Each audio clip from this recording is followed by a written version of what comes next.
মানব বিকাশের আলোচনার পর্বে আমার এখন আলোচনার করার কথা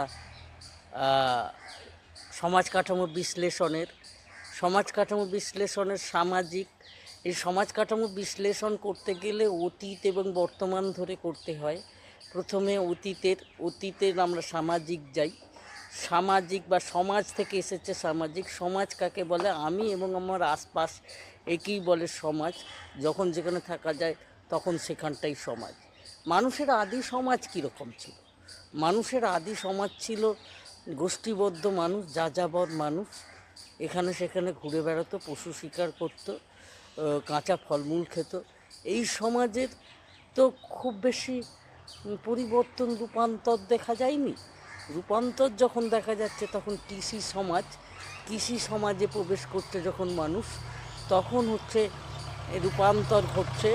রূপান্তর ঘটছে, সম্পদ সৃষ্টি হচ্ছে, এই সবগুলো। তাই আমরা যখন আরও বিস্তারিত বলবো তখন কৃষি সমাজের ওপর গুরুত্ব দিয়ে আমাদের আলোচনাকে এগিয়ে নিয়ে যাব। এই কথা বলে আজকের মতো আপনাদের সকলকে নমস্কার জানাচ্ছি। নমস্কার।